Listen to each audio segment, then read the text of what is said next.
Hey, what's up, all you hitchhikers? Welcome back to another episode of The Strange Road. Yeah, that's right, baby. We are back, and we have an awesome guest today, Vijay. And this is someone that we met at the Serpent Mound live stream, the summer solstice Peace Pole Crystal Skull event that we did at Tom and Terry's Alternate Universe Rock Shop. They're just a few miles down the road from Serpent Mound, and Vijay was one of the presenters at that live stream that we did, and it was pretty spectacular. We connected. We loved his presentation, loved his, just the information that he brought was similar to some things that I had been digging into and had come across a little bit, but just the depth that he went into was awesome, and it fired us up. And we actually, the rain came, and we had to break set. This huge storm came, and we had to break set and move inside. And that set ended up looked so great. We just loved that look, and to have Vijay come in and give that presentation after we had broken set and being extremely patient with the whole situation. I want to bring in Vijay and have him tell us a little bit about himself. So Vijay, welcome to the show. What's happening? How are you, Mike? Very good, very good. It is, like I said, we are so happy to have you in studio for this episode.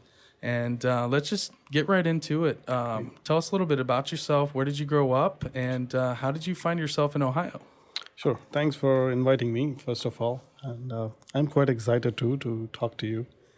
I mean, not in this show. I'm just excited to talk to you generally. So, the information that I got from you and the information that I shared with you, everything seemed to be sinking in at a point, which I really like. And, to tell me about myself, I'm from India, as you can say. So I'm from South India, a state called Tamil Nadu.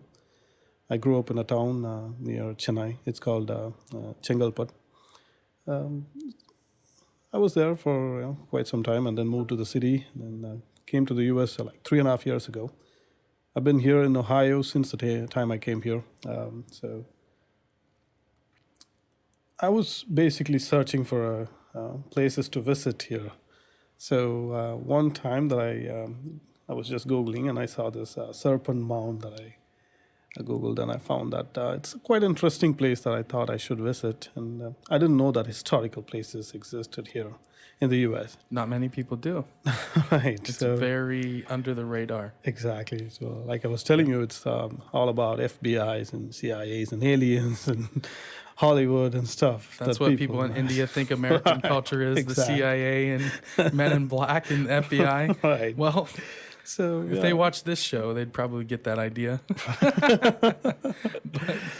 So you saw something a little bit different here in Ohio when you saw that, wow, there's this really interesting ancient culture here. What is this weird Serpent Mound? Yes.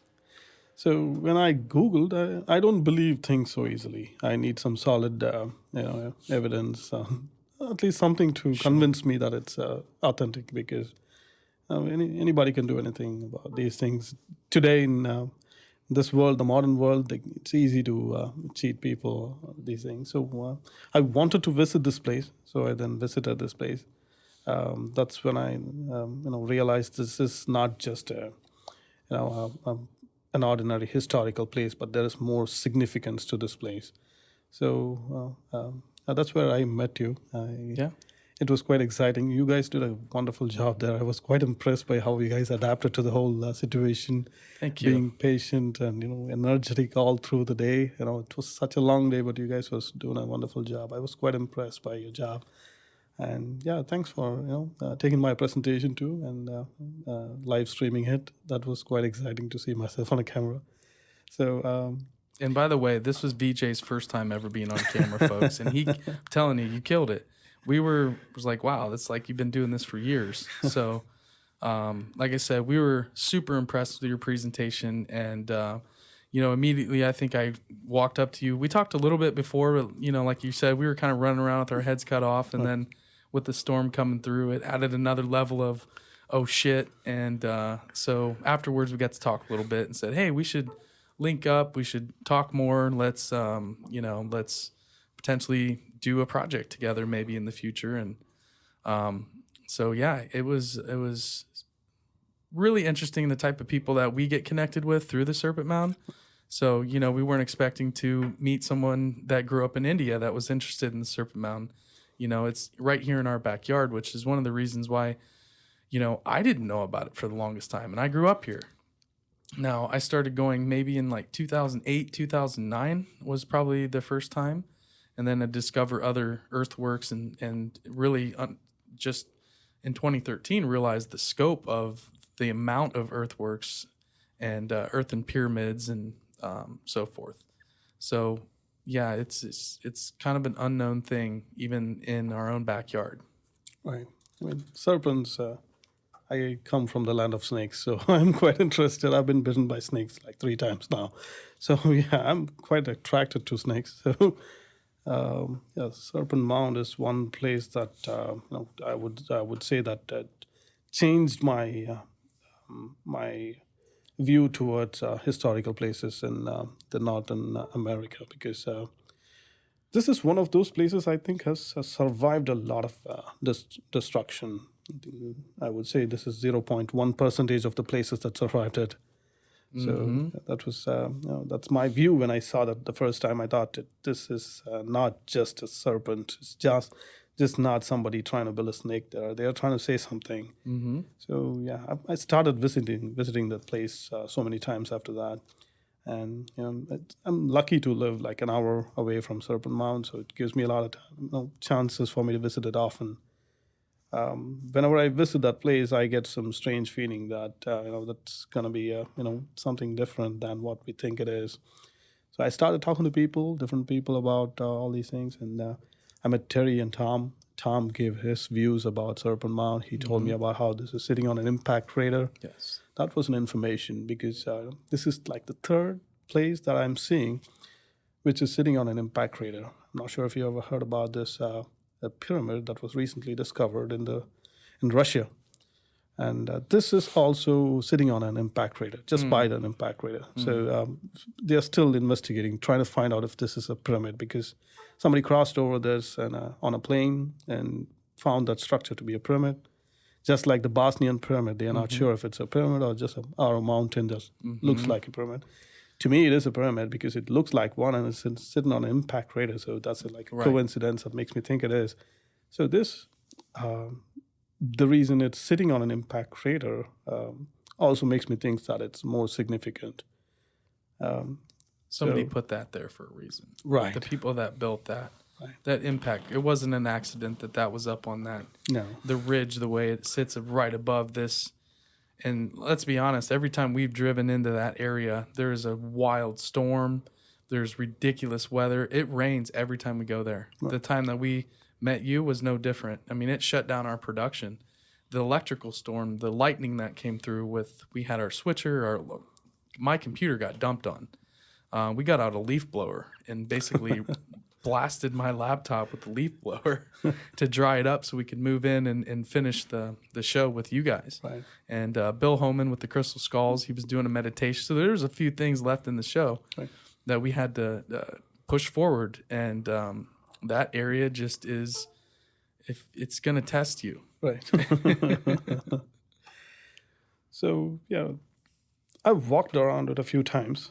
So the walkway around it, it made me feel like this is definitely not a sculpture that has to be looked from the ground. So exactly, because I couldn't see anything. It's not even a serpent from a ground view. Nobody can make a complete image of that whole structure by walking around that. Made me feel that this is something that has to be looked from aerial view. To realize the whole structure of this sculpture or the effigy.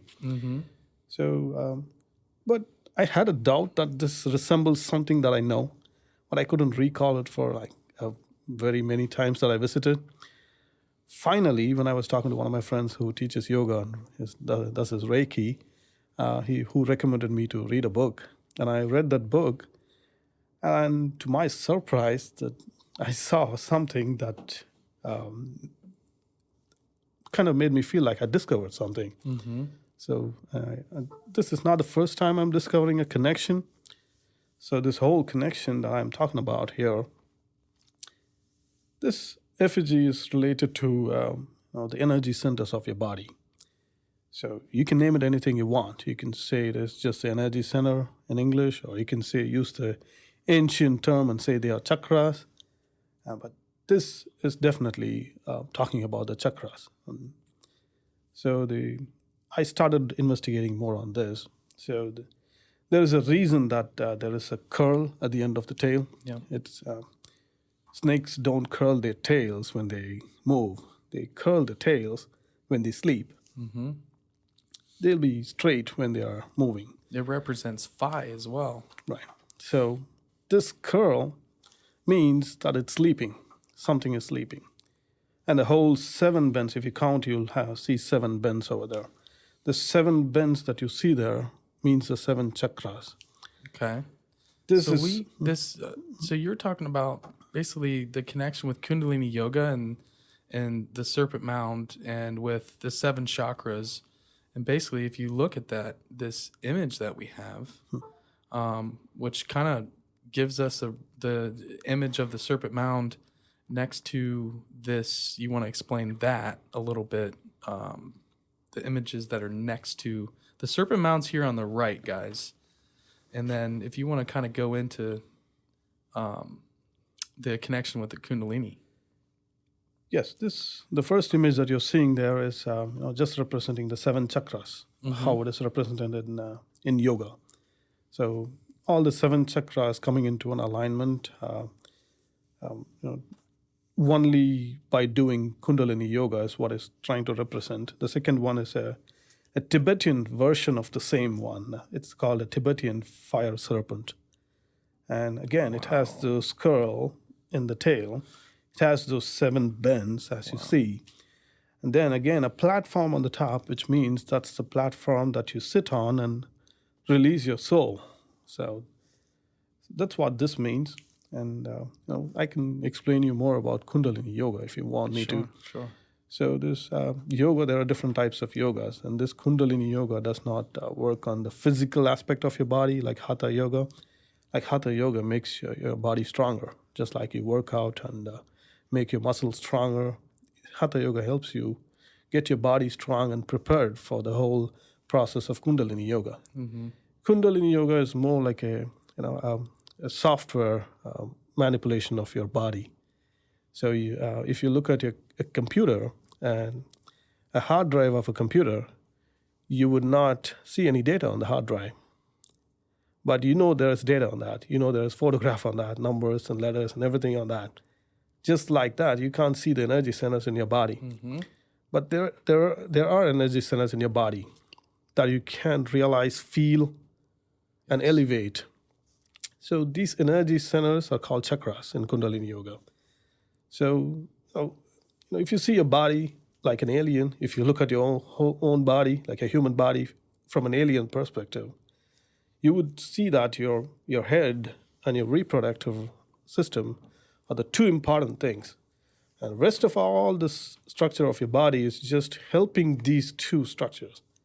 Your head or your consciousness where it's sitting, and the reproductive system, which is going to help the consciousness go into another consciousness and produce another consciousness, are the 2 important things.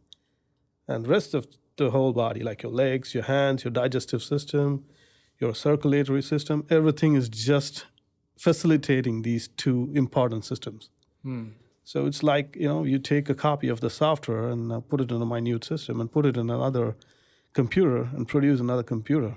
Just like that, this is happening on a constant basis. So we're reproducing as a human beings and keep going on in this world, just like us. All the animals do that. So we are one among those living things which stand straight, up straight, and walk. There are no other animals that can stand straight and walk in a vertical position. Kangaroos, lemurs do that, But they cannot do it for a long time. They do it for some time and they go back to this position. Right. Kangaroos cannot keep their legs straight while they can stand up. Chimpanzees, they do it sometimes when they are moving from one location to another location, but they cannot stand straight like us. So that's why when you're doing a meditation, you sit straight, you keep your body straight. And a Kundalini yoga is also done in the same position by realizing all these energy centers in your body. The first energy center, the lowest chakra, that comes from the Muladhara chakra, that comes from your reproductive organ. And all the energy centers connecting and goes to your head, which is the Ajna chakra. So you're basically connecting your consciousness with the power of the software that can help you transmit this consciousness. So this Kundalini yoga helps you manipulate this whole energy centers, put it in one line, and launch your soul from your body and attain mukti. So mukti being a myth these days, it's not a myth thousands of years ago. So anybody who is born in this world just dies. So this mukti is more like something like you don't die. You just detach your soul from your body and you leave your body and you don't have to be reborn again. So when somebody attains mukti, they're not dying. There's no pain in the body. They just leave the body. And I would say that certain pyramids that we are seeing these days are also a representation, like a shortcut to this mukti process where you don't have to be born again. You can launch your soul through this pyramid. So if you see the description about pyramids, it kind of means the same thing. But rather than doing it yourself, it's a lazy way of detaching the soul from your body through with the help of a device. So I would say this, this Serpent Mound. When I saw this, I knew I didn't know anything much about it. So after many times of visiting that place, and I found this connection that I saw here, I was sure that this is a Kundalini representation.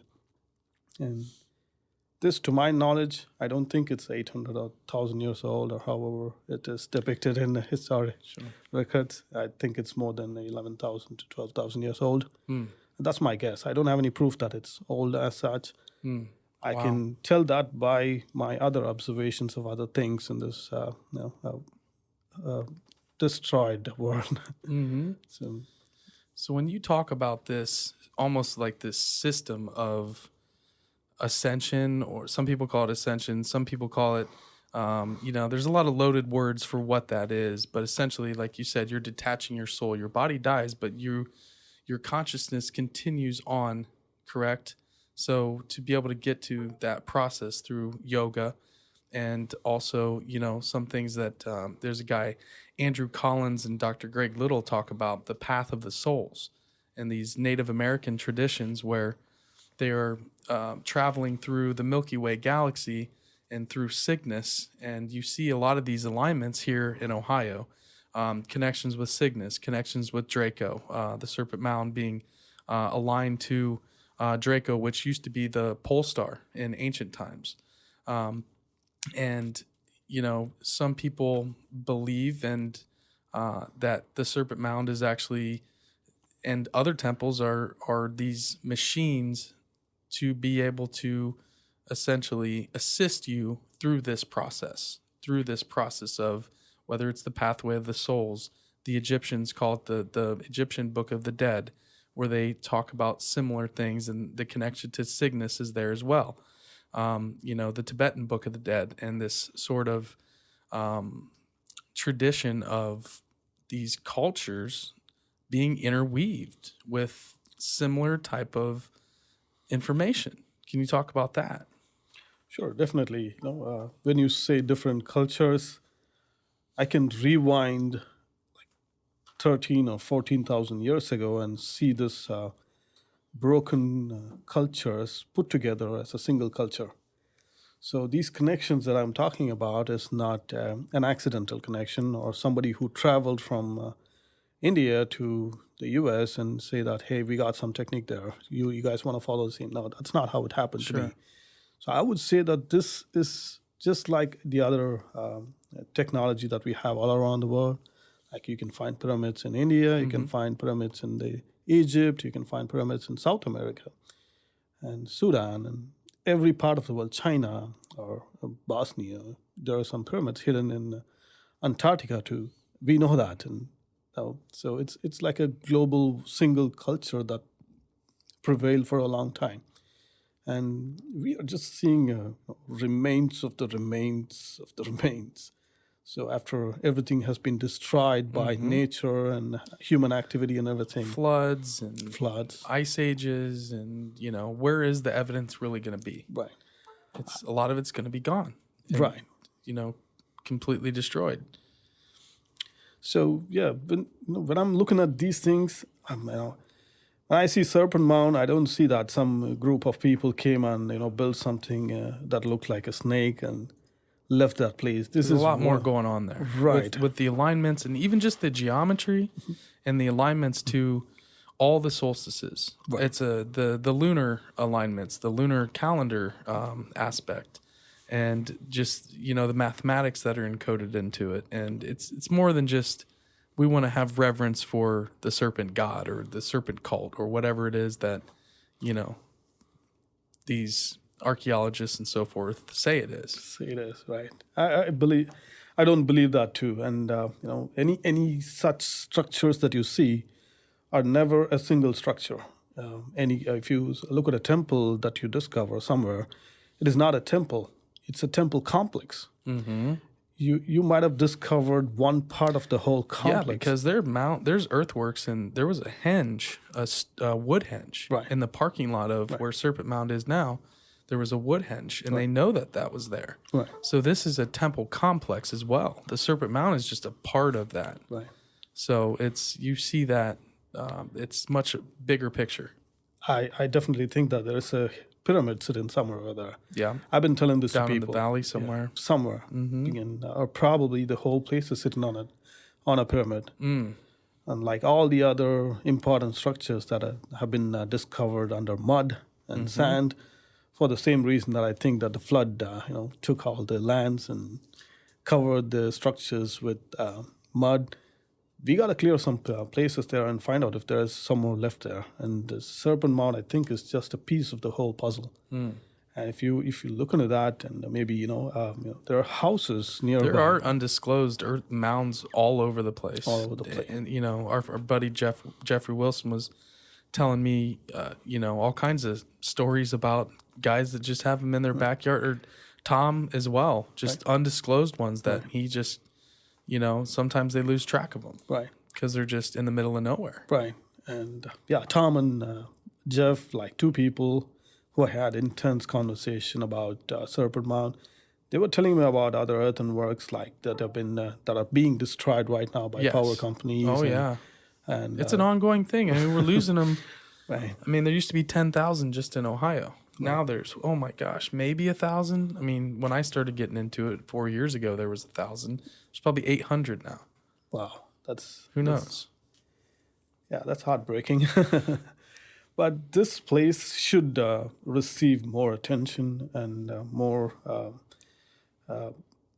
attraction, I would say, from agencies that will take care of this place. Or this place should be declared as a spiritual headquarters, I would say, or a sacred place. No, it's just a park for people to do what? You have, it's like a walking museum. It's more than a museum. It's alive. Like that place is alive. Right. And it's got no soul. With Ohio History Connection and the people that are running Serpent Mound right now, I mean, it's, they let the brush all grow up around there. You can't see any of the alignments. You can't see the summer solstice sunrise or the sunset because, in ancient times, that was probably all completely cleared. Right. So you could see as far as you could see because you're just way up on that ridge and it's not maintained as a spiritual center. I think you're 100% right about that. Right. I mean, all of these are just living museums, and that's all they are to these agencies here in Ohio that kind of control all of these earth, because there's so many. Go down to Chillicothe, Newark, all over, and they make parks out of some of them, which are nice. I mean, it helps preserve them at least. But one thing I really wanted to start going into, and this was something that I really kind of was drawn into from your presentation at Serpent Mound was all these reliefs of serpents across so many different cultures.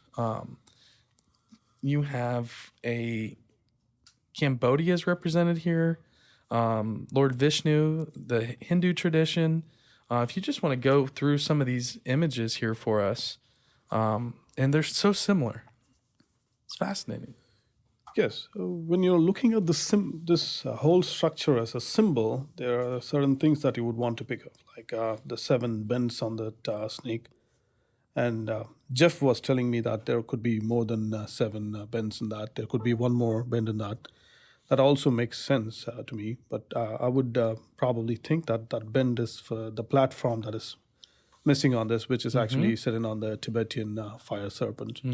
And I couldn't ignore the fact that both have those curled tails there and represent the number 7 there, and the detaching whole soul on the top, which is represented by egg there. The path of the souls. Right. It goes back to that cosmic journey that you're trying to achieve, and it's almost this machine that guides you through to that point, which you talk about that flat top. It's so similar to. It's really is blowing my mind of some of the similarities that you've kind of been. It's just adding more pieces to the puzzle for me. So this is awesome. But again, it's these similarities that I'm trying to bring in here. It's just for your view. I'm not going to prove anything here, but this is one of those perspectives that I want people to think about and find out if it's true. If it's convincing for people, they should take it. Because I would say, this statue of Buddha sitting on a serpent, and the middle image there. The middle image there with the 7-headed serpent.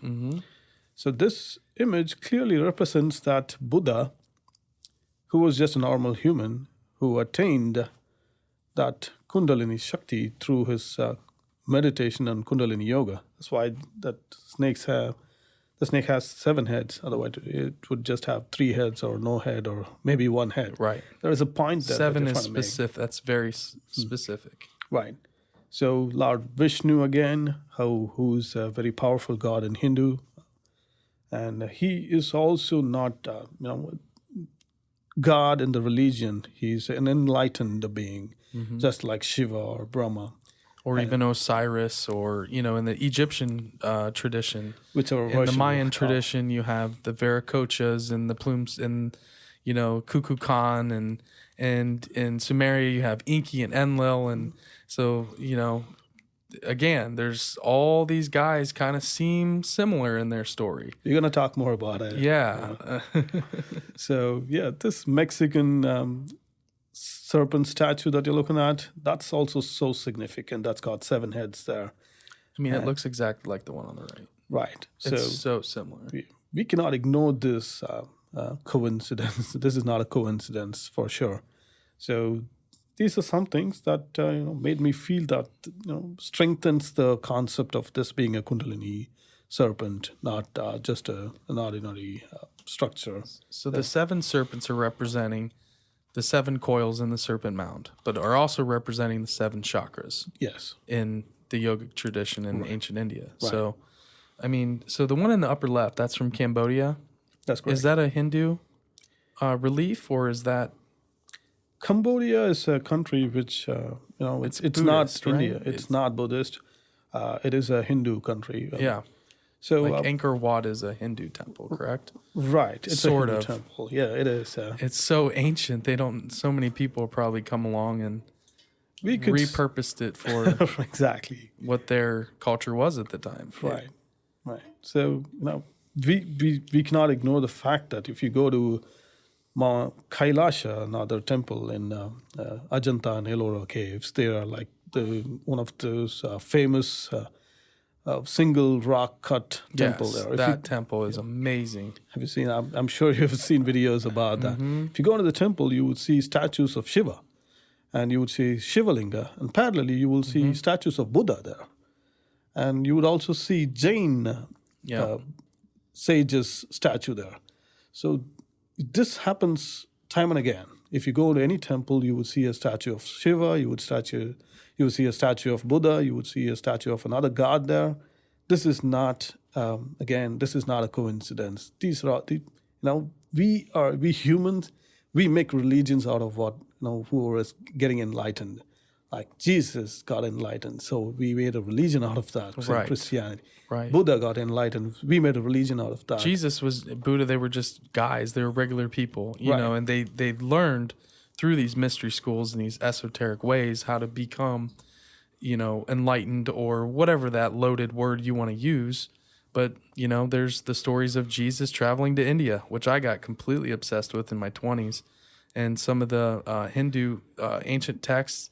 And then also in Tibet as well, they have old scrolls talking about this man, Yeshua, that came from, somewhere that healed people and all these things. So you can those missing years in the Bible of Jesus, there's a lot of stories in Egypt, in India and Tibet, and also in parts of England and through Europe. So, maybe people like Jesus were going on these patronage to India to study with the ancient, Hindu masters and the Brahmins. And, he came back this kind of more enlightened being. And then, 100 years later, we make a religion out of him. Right. So there's a lot of money involved in that. So whoever makes those religions make a lot of money in that. So this materialism taking over then spirituality has been happening for over 5,000 years, I would say. So we can connect those dots too. So for example, if you take Jesus was missing for so many years, from the age of 13 to 29. exactly. So we don't know where he was. So there is a tradition that we call three kings who came to see Jesus there. And in Buddhism, if you see that, there is a tradition that there is a Lama who's the head of the Buddhism, who's called Dalai Lama. So once the Dalai Lama dies, the Buddhists, the head of the team, they go and hunt for the next Dalai Lama. They find the child, and they know where the child is. They look for signs like a star or a comet or a meteor, something like that. And I'm not sure what exactly they are, but they go and hunt for the next Dalai Lama. So this is what happened with Jesus too. They came all the way from The India. Magi, the three wise men. Right, the That's three in wise men. the nativity story. So these people came, they already booked Jesus for this whole program. They said, he is ours. We're going to take him. And they left, or they could have stayed there probably for 13 years. Jesus was already wise, and he was making speeches in church or a temple there. So he must have been trained by these people already, I think. And he was taken back. And he was taught everything. Right. And then he came back to this whole commercial setup of religion, and where he comes and sits in a temple. There is a temple already there even before Jesus. There was a religion before that. So when he came back, he was not welcome there because of his ideologies, and all those ideologies so much resemble the Buddhism. He was testing the higher priests within his own culture, Right, And who was were- getting a lot of spite towards him, Right. and seemed like he was kind of a rebel in a lot of ways. He was trying to upturn and bring in new information, and the old guard wasn't having it. Right. So he was persecuted for that. I'm glad you said that word, rebel, because that's what I think he is. Yeah. Because this whole money setup that he fought against. The money changers and the setting up in the temple. Right. So Yep. That's what we're going through right now. Right. That's just the same ancient story, isn't it? Right. It's just history repeating Now itself. it's the Federal Reserve and the World Bank and the IMF. So, yeah, that's some more things that I can tell about Jesus is that when Jesus died, just before he died, he said something in a strange language which the Romans could not understand. He said, Lama Sabachthani. He said, Eli, Eli, Lama Sabachthani. And the people who were guarding him to make sure that he's dying did not understand what he said. And nobody understood what Lama means there. So Lama basically in Buddhism means God, or the head of Buddhism, who's Buddha. So he's saying, Eli Eli Lama Sabachthani. There is a whole theory of this language being a South Indian language, Tamil. So where Eli Eli means hey, hey. Lama means God. And this is where you're from. Yes, that's where I'm from. So Sabachthani means Saba. Saba means curse. Me, Ni means you. So basically asking why did you curse me and let me die? That's the last word he said before he died. Wow. And nobody there understood what he said. It's not Aramaic, it's not Roman, or it's not any other language from that local. So they could not understand it. And he was talking directly to God. So that makes me feel like, there is a connection to this Buddhism and Jesus, and whose name is not Jesus. There was no J in that time. No, it's Yeshua ben Hur. It's not even Joshua. His real name is Isa. Isa, yeah. Exactly. He's Isa from Nazareth. That's what his real name is. Right, right. And Isa in Tamil, in my native tongue, means Shiva. Right. Shiva means enlightened person. Isa means enlightened person. That was the Hindu stories. Right. That's what the Brahmins called him, was Isa. Right. Yeah. So the same thing with Buddha too. He was the enlightened. Buddha means enlightened person. And Christ just means Christ consciousness. That means that Jesus the Christ means that he achieved the Christ consciousness. So his name wasn't Jesus Christ. It was basically he became a Christ through this process.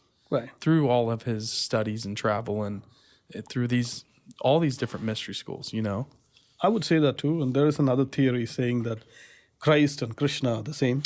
Yes, with there's so that many tied too. Yes, there's so many reasons why they would say that. Being then starting from the name being Kri, and Krishna was born of a virgin. Yeah. There's so many.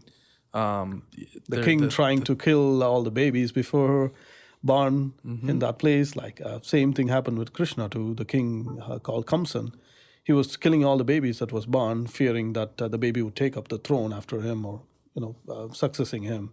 Same thing happened with them too, and there are so many other things we can talk about that would resemble these two things.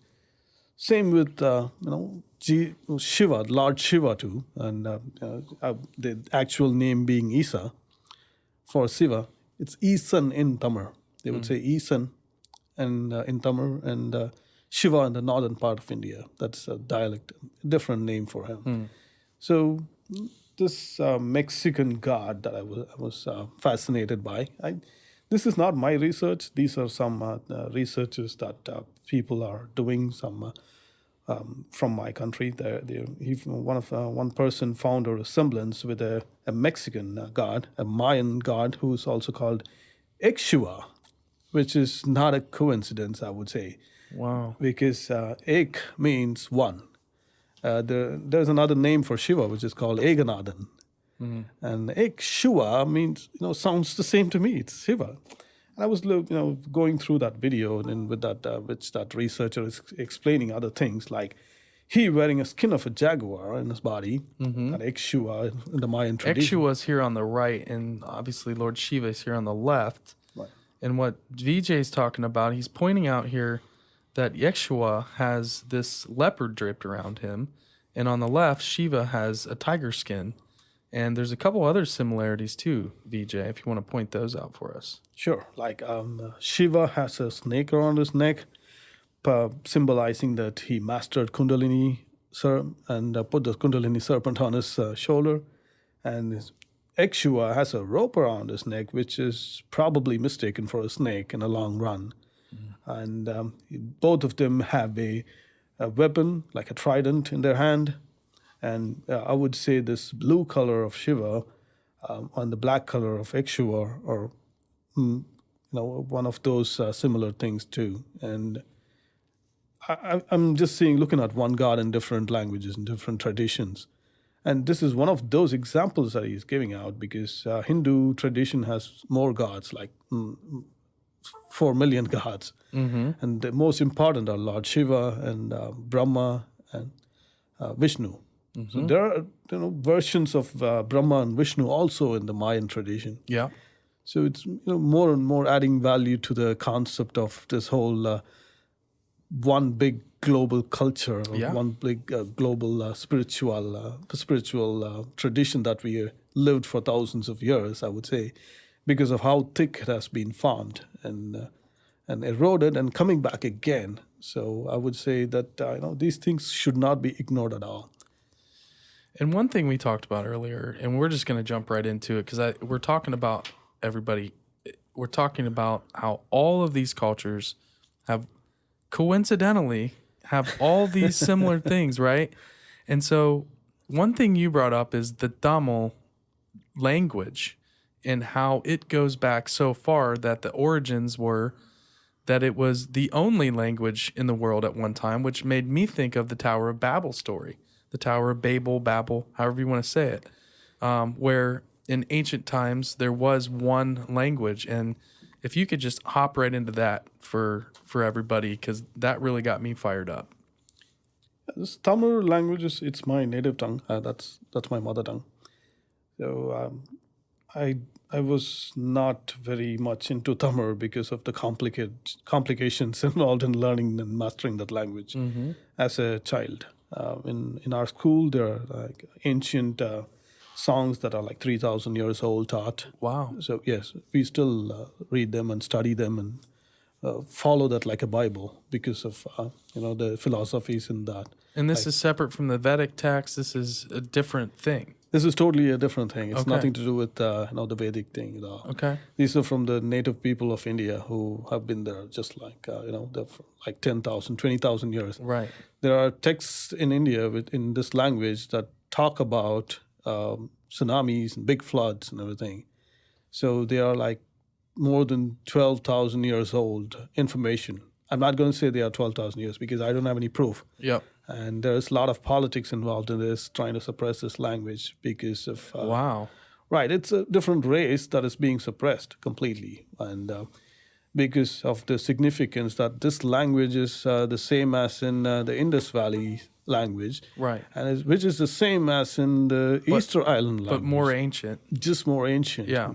Just different versions of the same language. People who are researching that, they have spent their whole life trying to prove that Tamil is the same as in the Indus script, and Tamil is the same as in the Sumerian text, which is like 5,000 years old. And that makes me think that we should give more importance to this because there is so much information in that. Of course they're trying to suppress that. If that's really the case, why wouldn't they? Right. If they don't want people to think that culture goes back that far and that all these other languages may have spun off from an indigenous culture on the sub-Indian continent of the subcontinent of India, if there is that long of an ancient tradition, that's gonna mess. That doesn't vibe with their timelines. Right. You know what I mean? Yes. So there's kind of this mainstream narrative that we constantly are seeing, where it's just nope. Where are the pot shards? Where's all the data for this? It's like this is like you said. This is my history. This is what our history is. These aren't myths. These aren't legends. Can you talk about that a little bit? Sure, definitely. We should not consider. I wouldn't even consider that as my language. I can't say that because of the facts that in Bible we know that we all spoke one same language at one point of time, and we became too powerful. So God came down and confused us and split us all up. And the Tower of Babel fell. Right, and we all started speaking different languages. So this could be that flood that happened to confuse us all and so separate us all, and we started having different cultures and traditions, and we forgot what we were and who we were and how powerful we were. So looking at certain things like facts that there are 19,000 places in the world that has Tamil names. 19,000 places across the world. I'll give you a few examples, might be interesting for you. Lake Erie, where you have the Niagara Falls. Yeah. So Erie is the name for lake in Tamil. So, Really? Yeah, it's just called Erie. Erie means lake. And there is a place called Amma in California. And Amma means mother. So I can give you so many examples from, there's one researcher called Orissa Balu. He dedicated his life to find out all the routes, the sea routes Tamil people took across the world to go to different places for trade and spreading knowledge and information and selling spices Sure. and everything. He has found that the people who migrated from Tamil Nadu to other places like Southeast Asia and other places, they used sea routes of turtles. So if you see turtles, they come across continent and lay their eggs, and then when the eggs hatch, they go back again. And they don't swim. Turtles cannot swim for so long. So how did these turtles just migrate from one continent to another continent? They found that these turtles, they know when the sea currents happen. Yep, they just ride with them. They just ride with the sea currents. And these people, the Tamil people who navigated through the seas, they just followed the turtles. And they have records of that. Records of following turtles and going to different places and establishing, cultures of them. Go to Japan, go to South Korea. There are so many words in the Korean language that is Tamil. There are so many words that is in Japanese that is Tamil. And China has a word called, place called Pandian, which is the name of a king from South India. And Bodhidharma went all the way from Tamil Nadu to China to teach about Kung Fu and also to stop a pandemic that was going to happen at that time. So silk went from Tamil Nadu from Kanchipuram, which is the most famous place for silk. And some people say that Yuan Swang came to India and took the silkworms in a bamboo stick all the way up there. And then we were all connected at some point of time. Sure. So much. Even after this whole flood thing happened, and I would say we were all, trying to still establish a connection, trying to, form a very harmonious culture together. Right. But, there are some greedy people who want to disturb that too, so they can make money out of it. So, of course. Yeah. So this has been going on for a long time, I would say. And, our whole motive of trying to decode this information should be that we should destroy racism and we should establish the connection and we should live more harmoniously, I would say. So, if somebody asks me, why do you want to research and all these things? Why do you want to spend your time trying to find the connections? I would say the reason that we are having so much trouble in the world is that we are all disconnected from each other.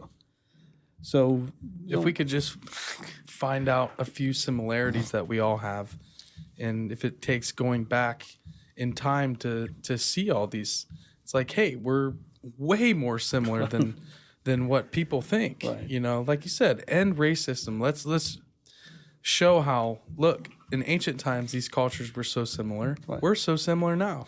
This is a global culture that we're sort of living in now. Everybody does things a little bit differently. Right. Architecture in China is a little bit different here than in New York City, and the same thing in Mumbai or anywhere else. Right.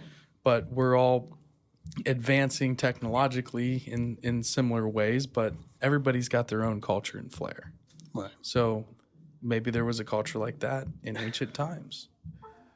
Yeah, if we are able to, this era of technology, we are all able to connect. At one time I used to write, I used to have pen friends in Russia. I used to write letters for them, which would reach them at like 10 or 15 days after, and they would write back a letter for me, which will be very exciting. It's not that anymore. We can connect to anybody anytime we want to across the world, and it's quite fascinating.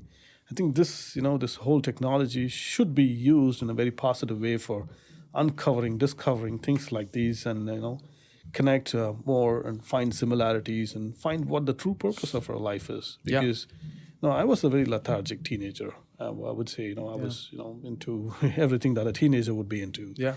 At some point in time, we all realized that we are not just taxpayers. We don't just live here, die, and just go away. There is a purpose for our life, and there is a like in a beehive, there is a purpose for every bee there. A queen bee does not go hunting for honey. Yeah. A worker bee goes hunting for honey, but it doesn't fight when there's a problem. It might not be a good fighter, but there is a army bee there who does his job which will naturally they have bigger stings than the worker bees.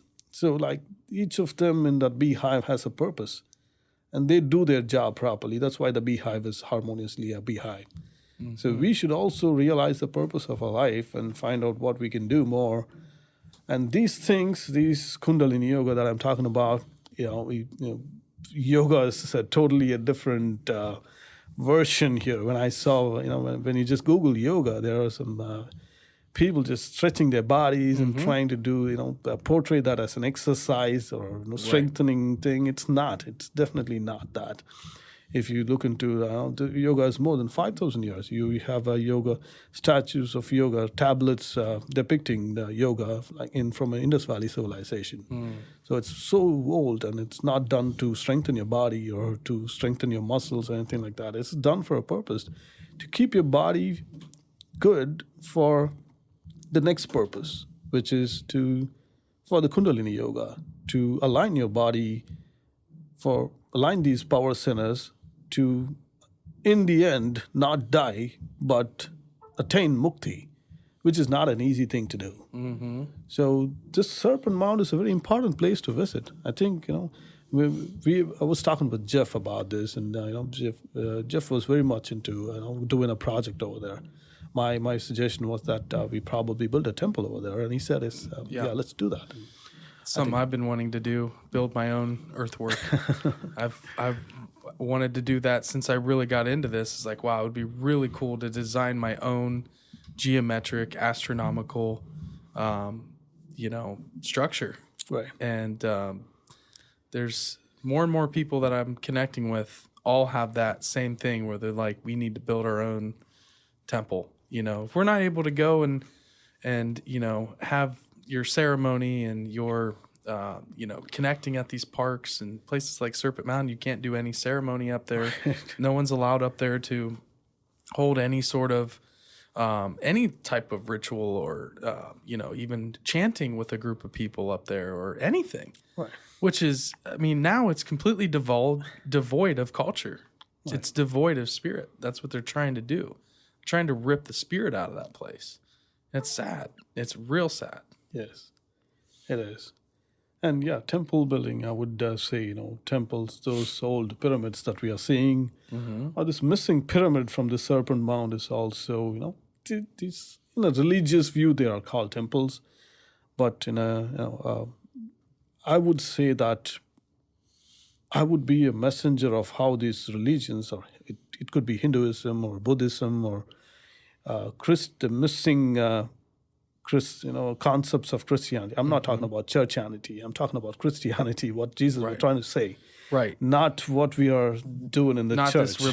Not this religious structure that's put in place to control, to continue narratives that are just old and outdated and meaningless. It's trying to get back to what the ancients were trying to tell us, right? That's what these mystery schools, this esoteric lost knowledge that I've been down the path. You've clearly been way down the path on this stuff. And it's just confusing for people. There's so much out there. It's like, you got to be into this stuff for a long time to even grasp, how a lot of these things are interconnected. And as far as, the history and some of the things that we're even talking about today, you've added a piece of the puzzle. I've been into this stuff for a long time, and there's stuff that you've talked about that I've never even heard about. So with as much information as we have, it almost makes it more confusing because people don't know where to turn. I completely agree with you. And it's not their fault, or it's not our fault either, because all information has been destroyed, systematically destroyed. So if you go to a Hindu temple in India, it is not just a temple. So, for example, I saw a video of Sun Temple in Konark in India.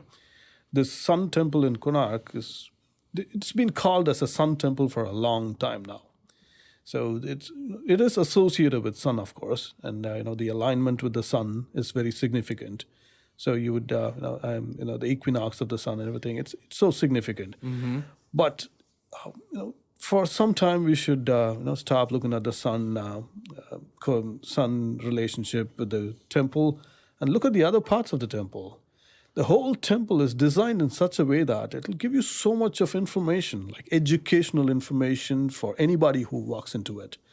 And if you see, if a kid walks into that temple, he would learn about so many things there. All the sculptures there, so exotic sculptures, which actually tell us so much, give us so much information about how we should live our life for every stage of life. What you should do as a kid, what you should be doing as a teenager, what you should be doing as an elderly person, and how you should live after you're done with your life, and what you should be doing to attain mukti. The whole process. People don't figure out what they're supposed to be doing ever, like what their path is. Right. I was lucky enough to be able to struggle through and become miserable in a lot of ways of what I was doing, and realize that it wasn't for me.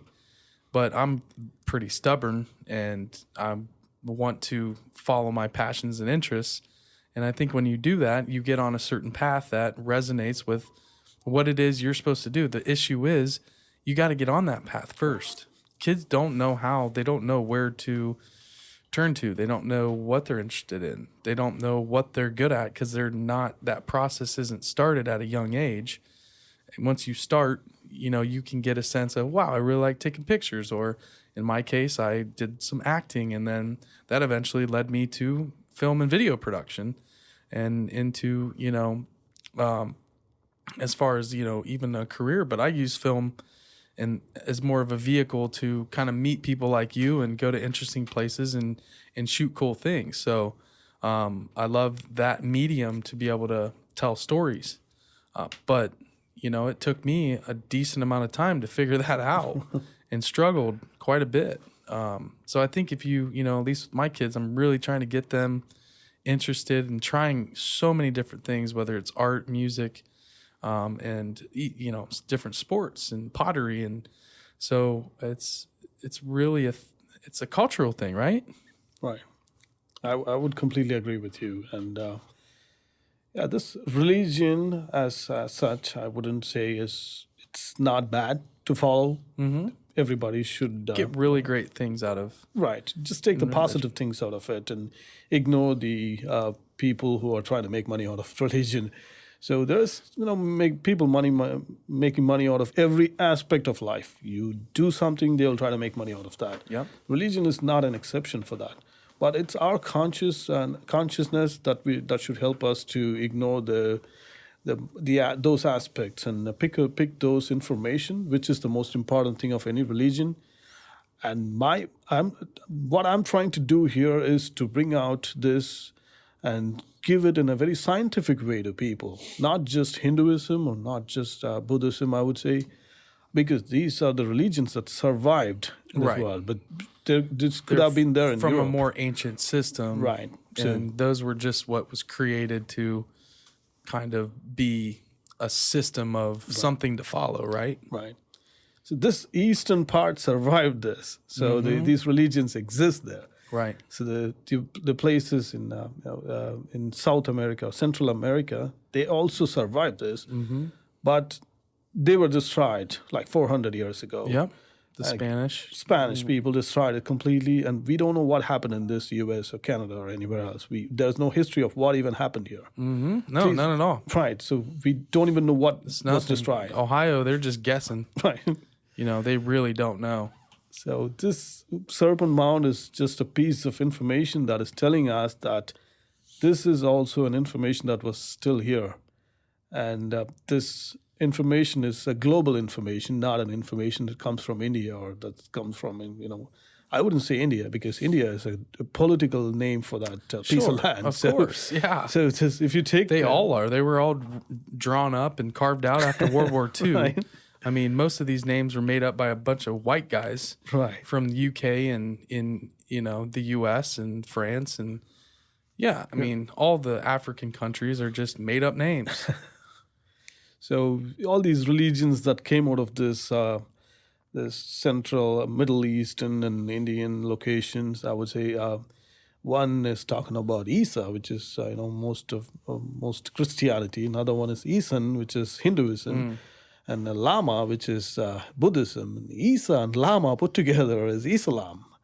Whoa. So all these religions, Whoa. there's so much connections to this. Okay. Again, this is not my discovery. I did not discover this. This is somebody else's work. I'm trying to get this information to the world. And how about this one?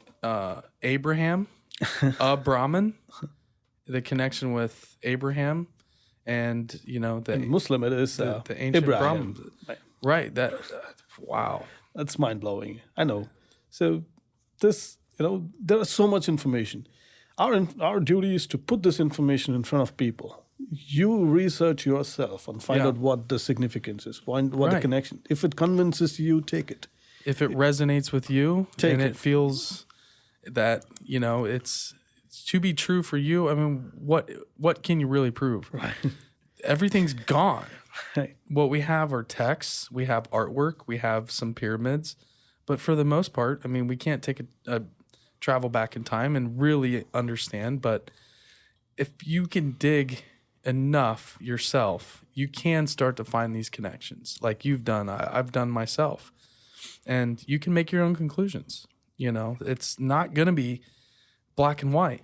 Right. There is a lot of gray area with this type of information, and you've got so many different camps and different people saying all these different things. You have your private researchers, then you have academia, and academia won't let any of this outside information come in. So there's like this stone wall where no new information or thoughts can get into the conversation. So you have this progress that's just at a stalemate. You know what I mean? When it comes to really understanding things like these temples here and that you grew up near. And I want you to try to pronounce them a little bit better than what I can here. That one is... This place is called Brahadisvara Temple. This is a Shiva temple too. And this temple is it's a very significant temple. It's a pyramid. It is a pyramid, of course. And if you look at the stone on the top of that pyramid there, that's an 80-ton stone there. It weighs 80 tons. That's one piece, huh? Yes, and nobody knows who put it there or how they put it. 80 tons there. If you see a pyramid in Egypt, there is a missing part on the top of the pyramid. On the Great Pyramid, yep. Some people say that it's capstone. Right, it's a golden capstone. Here, they call it a Vimana. That top stone there, the capstone is called a Vimana. Okay. Vimana means a flight machine. And a flight machine is sitting on top of a pyramid. And it's for you to decode what it is. So are they making a relief of a Vimana? So Vimanas are these flying machines that were recorded in history of the ancient Hindus. Okay, so are these reliefs? Are they creating something that they saw, or is this actually a Vimana? So these sculptures that you're looking at on the exotic sculptures that you're looking on, the surface of that pyramid, were all carved by sculptors of a kingdom.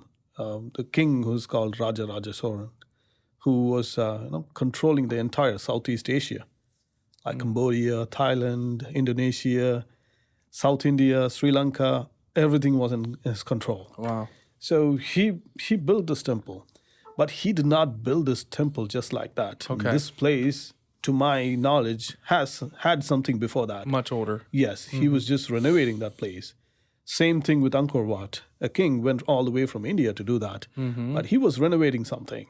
He was not, just picking up a random place in Cambodia, and he did not go all the way from here, taking all the people from your manpower to do that thing. These people are renovating older structures, to my knowledge. Right. And the pyramid in the Egypt or any other place did not get renovated because people could not access those places. Right. This is one of those places, South India or India. Most of the places are like continuous cultures. People have been living in that place. Unbroken cultures. Right. And it's a saying in Tamil Nadu, don't live in a place where there is no temple. If there is no temple, don't live there. So these temples served as like government offices. If you look at a temple, the whole place surrounding the temple is full of their offices. All doctors are there. You would get food from there. You would get information from there. All the important government records are put in there. All the important jewels of that kingdom is kept safe in that temple. Right, right. And this whole pyramid was the center of a culture, or a center of that whole governing system. So this pyramid could not have, just come in a day. These are energy centers of Earth, and they would not just discover some energy center and start building something. These places were there for thousands of years. And these people were, the people who were called that they built these places did not build these places. They were basically building on top of that, or renovating this whole place. So if you go, even the pyramids in Egypt, they are not just built, just like that. The surface of that platform is much older. The king's chamber and the queen's chamber.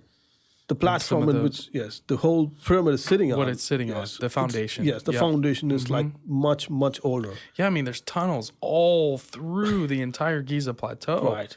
And God knows what's in those pyramids. Andrew Collins and some of those guys have gone in, and they found all these hidden chambers and stuff, and then all of a sudden, the Egyptologists are like, oh, none of that's real, and then 3 years later, they're like, yeah, we found all these caves. Well, no crap. Everybody's been finding these caves. You've just been saying that they don't exist. Right. And there's a whole labyrinth in Mexico, too, the Chichen Itza. There's all kinds of weird stuff they're finding underneath the ground there, like giant megalithic platforms underneath the Temple of Kukulkan. Right. Weird underground chambers in Teotihuacan in Mexico, where they're finding chambers with mica inside, just lined in all of the chambers. I mean, you're using mica for high heat intensity.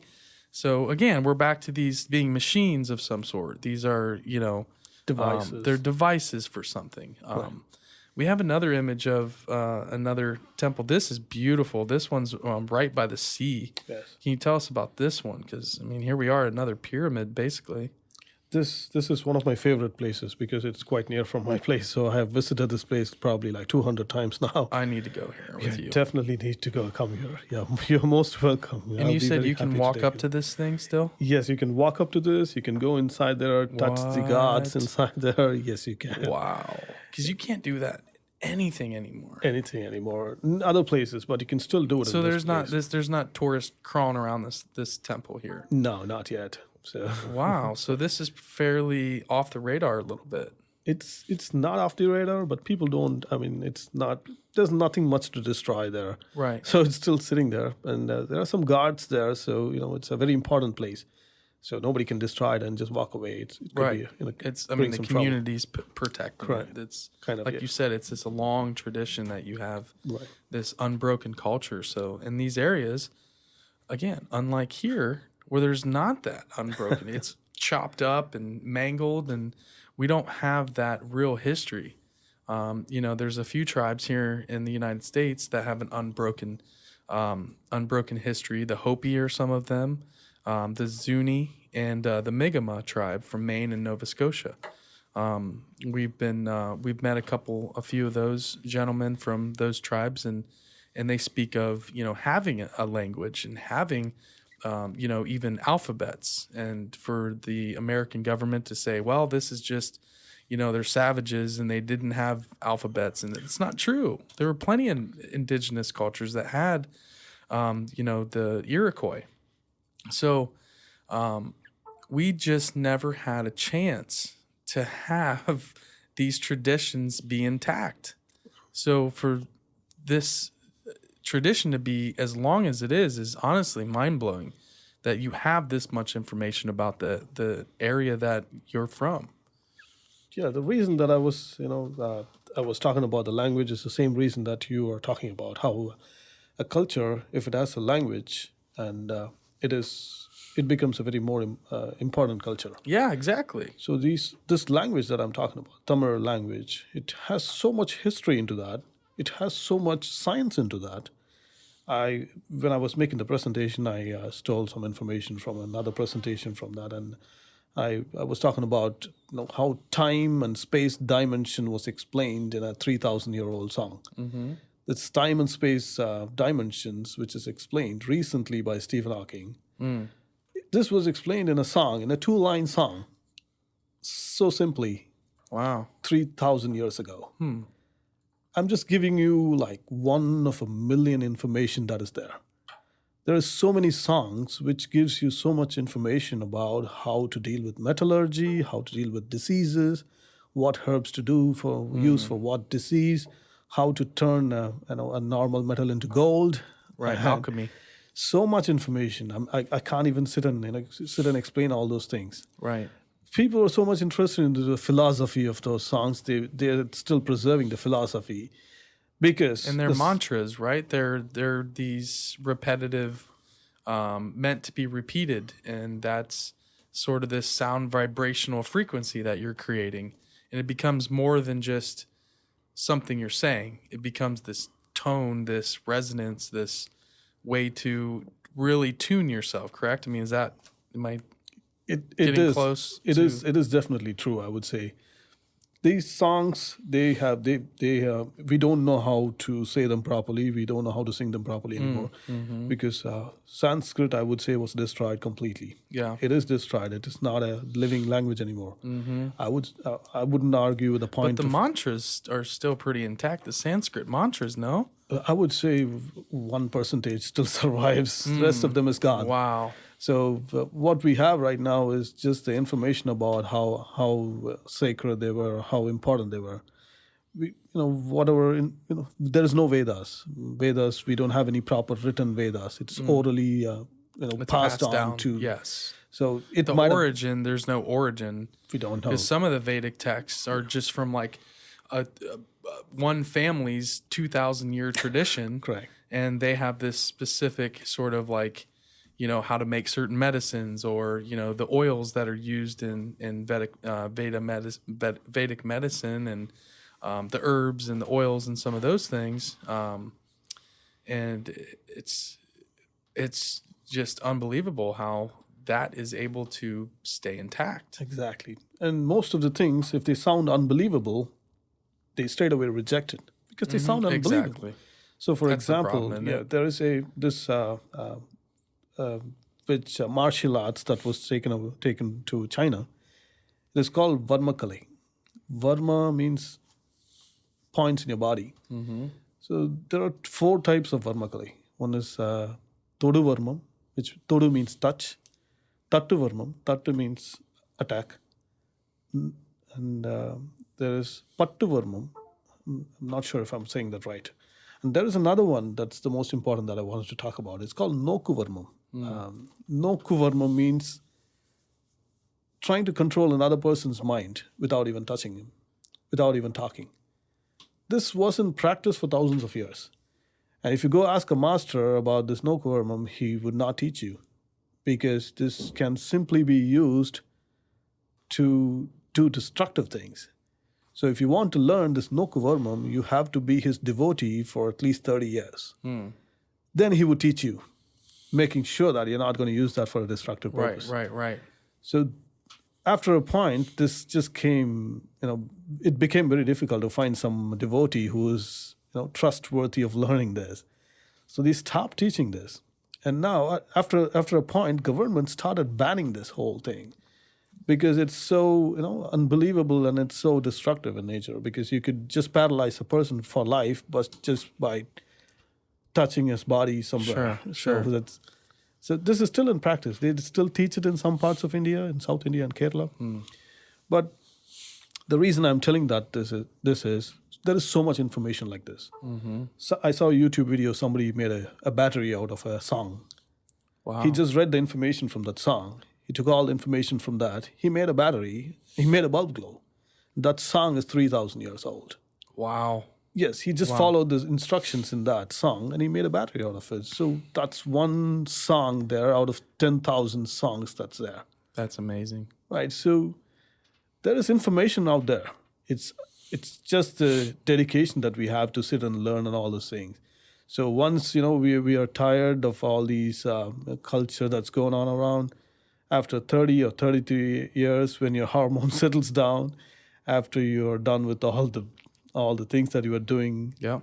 I think people should start learning about these things because it's going to be fascinating. There are people who don't eat anything. Can you believe that? I do believe that. Right. They don't eat anything. I've met so many people. Drink a little water. Nothing at all. Just nothing for years, like 10 years, 20 years, 30 years. They don't eat anything. There's something with that, like mental and physical overcome of, the mind over matter. Something like that. I don't want to talk much about it because I don't want to sound crazy. Yeah, no, but I mean, you hear these stories of masters living up in the Tibetan mountains, and you hear about these people that are ridiculously, levitation and, these yogis. You always hear these stories about these masters, these yogi masters that are totally unknown. You have your lamas and so forth, but the actual, you're not ever going to see these people. They're not out in the open at all. And do you think people like that exist? I'm lucky to have met a few people like that. Wow. I'm still in touch with two people who's so interested in teaching about all these things to me. And I've been rejecting it for a long time now because I was not believing in it in the first place. Sure, and you're skeptical. Right. Healthy skeptic. It's good, but not for long, because now Exactly. I'm starting to realize after I listened to a speech by a doctor who's like a proper allopathy doctor who has been practicing allopathy for like 30 years, like English medicine. He's a surgeon. So this guy was explaining his meeting with a sage who has not been eating anything for a long time. He traveled with this person for like 6 months, and he observed that person, that he was not eating anything at all. How could a human body survive without eating anything? And I was lucky to meet a couple of people like that, and both of them are, they are so healthy. They are more healthier than normal people who consume all the junk food and protein powder and stuff like that. They're more healthy. They're always smiling. They're so happy and so much aligned with this body. And they don't have it. I've never seen them cough. I've spent some time with them, not even a cough or sneeze or anything like that. I think it's, there is so much information for us to discover.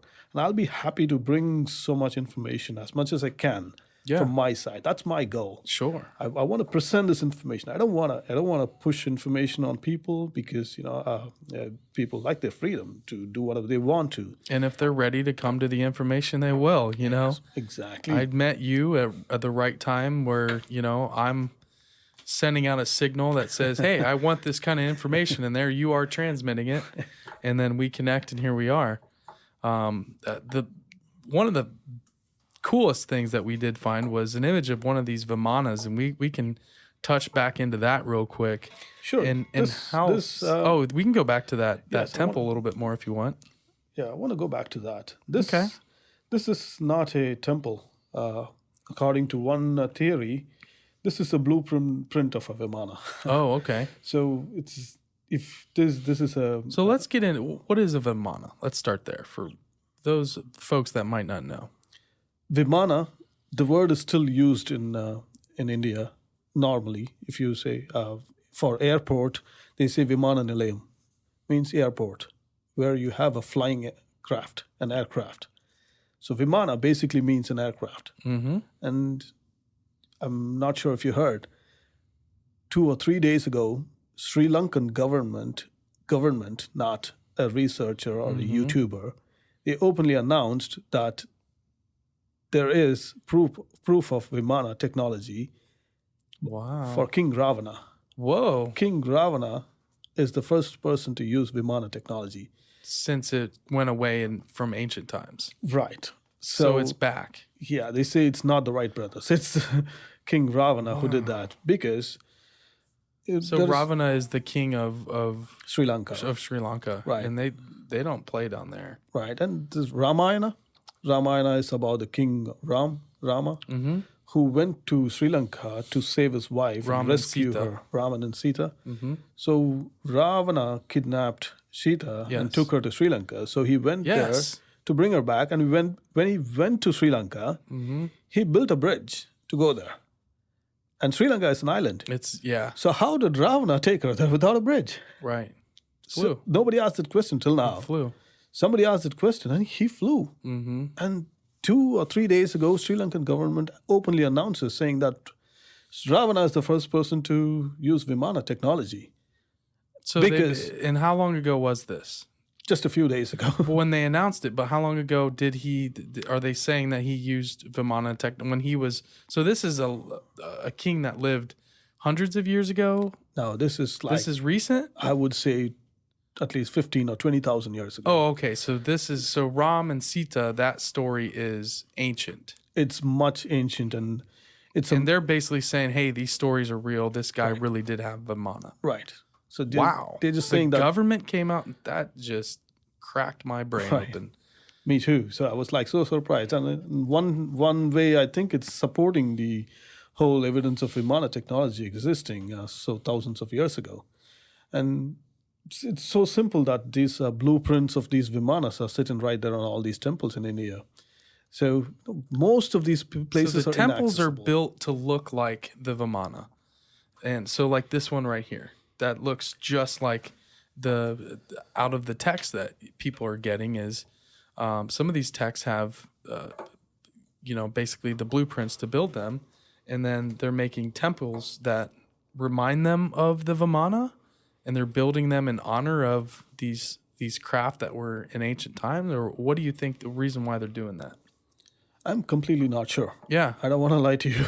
Yeah, it's strange. Completely not sure because whichever way I think. Are they saying that this is a Vimana and it can actually just take off and fly? I don't think so. Or think maybe was it some sort of technology where, back then they're basically just copying what they maybe saw in the sky?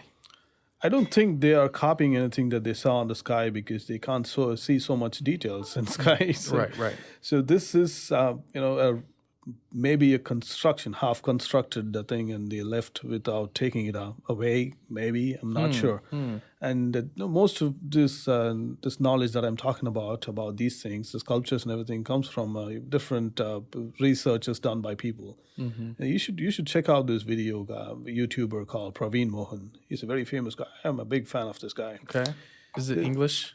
He speaks English. Yes. Okay, it is fully in English. You should definitely, if you haven't I'm gonna have you write that down before we leave because I might have to go down a rabbit hole with this. Right. We might have to have an version 2 of this podcast. Right. I mean, things that I learned as a kid through my father, my grandfather. Yeah. I'm glad he's bringing that out for the world. So as a kid, if I go to a temple, I mean, I'm a Christian. I was born and brought up a Christian, but my father was not so particular about me being a Christian. He said, choose. Yeah. You gather knowledge from everything because Great. He was the first person who told me that Jesus came to India. Wow. Yes. And So that is like a legit story in India because I've talked to my father-in-law about it, and he's talked about Vimana to me. He's talked about stories of Jesus to me. He's talked about all these traditions, and it's just part of the history. I mean, people in India just know about this stuff. Just know about it. We're so clueless here. We think it's this and it's that. It's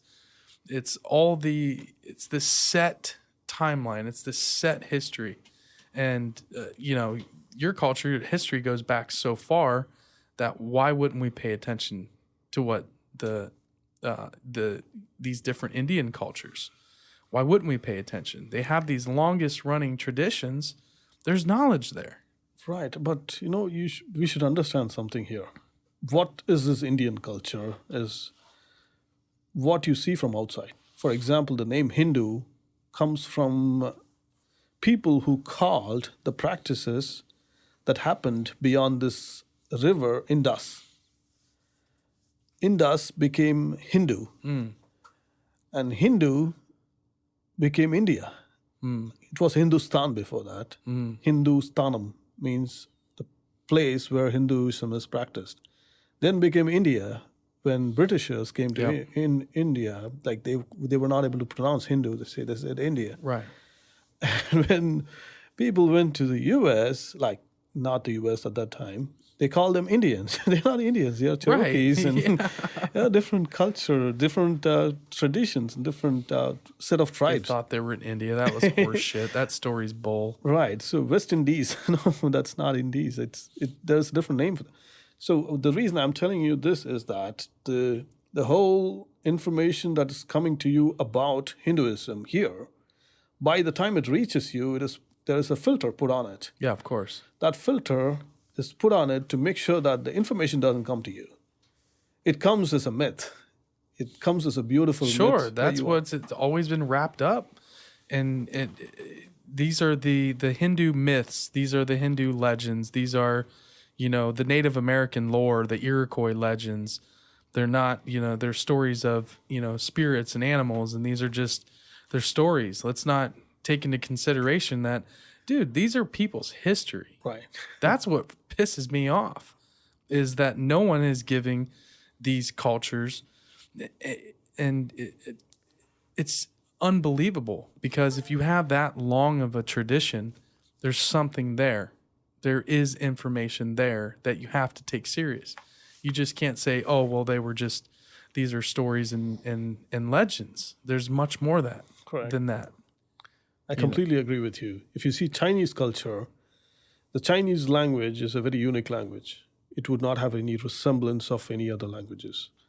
And Tamil, you can find places in China which is named after Tamil words, but you would not find a word which resembles Tamil word.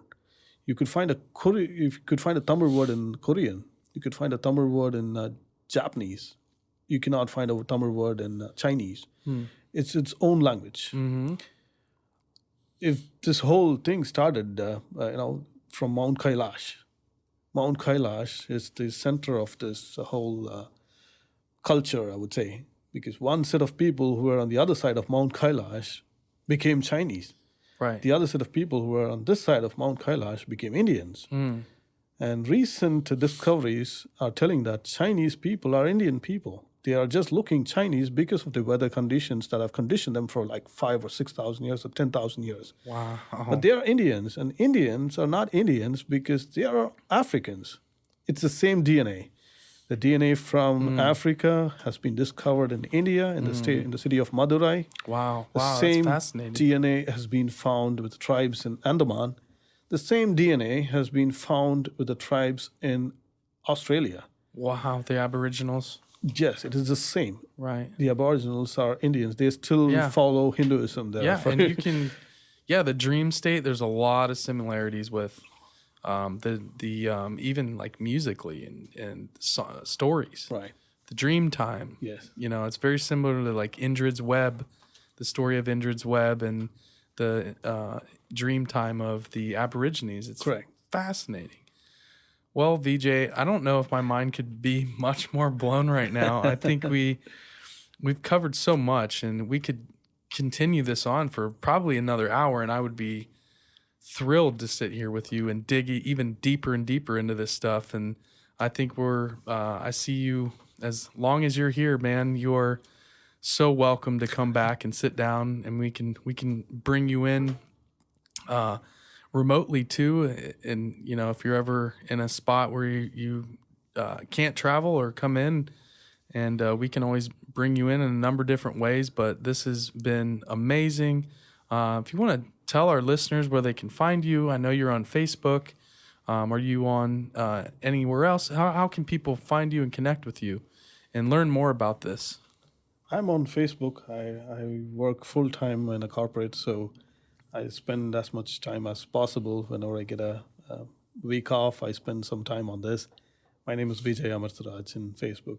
Anybody can feel free to send a friend request. And I'm not full-time into this, but my goal is to start a full-time organization. I'm talking with people like you for properly channeling this whole thing and not confusing with all these things. We don't need a lot of information that I talked about is not needed. We don't need those information to for the goodness of your life. So I'm working on more something like that, which can actually yield the good things about this cultural learning that we are doing. Yeah. And I would be few years. I hope that I will have made some progress in that. And definitely, I would need help from a lot of people. I believe that any organization or anything that's only made up of people. It's not made up of Absolutely. machines or And buildings. honestly, I think you're on the right track. You're meeting the right people. Jeffrey Wilson, Terry and Tom, a lot of the folks that were at the event that we were at, we're kind of trying to help other folks like you, Terry and Tom, Jeffrey, Ross Hamilton, and trying to get all this information and interesting stuff that we have right in our own backyard, Ohio. People think Ohio is this flyover state, and it really does drive me nuts. And to be honest, I thought Ohio was boring growing up here. But as I've gotten older, there's just so much mystery, and there's so much interesting folks that are, right here. And they have a lot to offer. And we want to help bring that information out to a larger audience. And, that's why we're in the live streaming world and doing fun things like this podcast. And it's really just a vehicle for us to meet interesting people like yourself. And man, I couldn't be more happy about this episode. This is probably one of the most fun episodes we've done. We've covered everything I think that I wanted to cover up to this point, and we will do it again sometime soon. Let's right? do it again. Yeah, let's do it again. I would be glad to share more information about this. It was very interesting to meet people out there like you and Tom and Terry. And Tom and Terry got me into this. The whole thing, and I'm so thankful for that. We got this Indian guy coming. He's like, what? Really? What's he going to be talking about? Well, he's talking about Kundalini yoga and the Serpent Mound, and I'm like, I'm in. Okay. So yeah, we were so excited to meet you, and even before the event, right? We had heard about you, and so yeah, it was just one of the best, one of the coolest things we've done so far on the live streaming side. So it was awesome to connect with everybody out there. Yes. And Jeff was again so much full of knowledge. It was, he gave me a different perspective about that place. He'll be on here very soon. Yeah, yeah, we're going to connect again. It'd be nice if we all three of us could have a conversation. Yeah, let's all hang out. Right. I'll, come down. The crew and I, we can meet up and have a little brainstorming session out at Serpent Mound and get connected and energized. And I know you got a couple projects that you're looking at. Maybe having us come in and help out a little bit with. That would be so cool to be able to collaborate with you and Jeff and see, what comes from this this connection. And we'll be looking forward to more of your information here in the future. And everybody, all you listeners, you guys can follow us on all platforms at The Strange Road. We are on Crowdcast, YouTube, Instagram, Facebook, and soon we're going to be on Spotify, Apple Podcasts, and Google Podcasts. So all the audio versions are cooking right now, and hopefully we'll have those out soon for you guys. Again, follow us at The Strange Road. Thanks to my boy Stoner here on the ones and twos, and we've had a super awesome show tonight, and want to thank Vijay, his wife, and his son for being super patient today. And we just super thrilled to have you, man. Again, thank you so much. This was awesome. Thank you so much again. Yep. It was a nice opportunity to talk to you and share some information, and also it feels nice when I share information, because that's what I want to do. And thanks for giving me an opportunity to do that. And we'll do more of this. I'm just talking about India because that's where I'm from. Yeah. And I'd be just glad to get you more information about what I know and what I can get more. And I will soak as much as you can give me. I'll soak up. So again, guys, thank you so much. This is another great episode. We are out. Have a good night. Be good, everybody. Take care. Peace.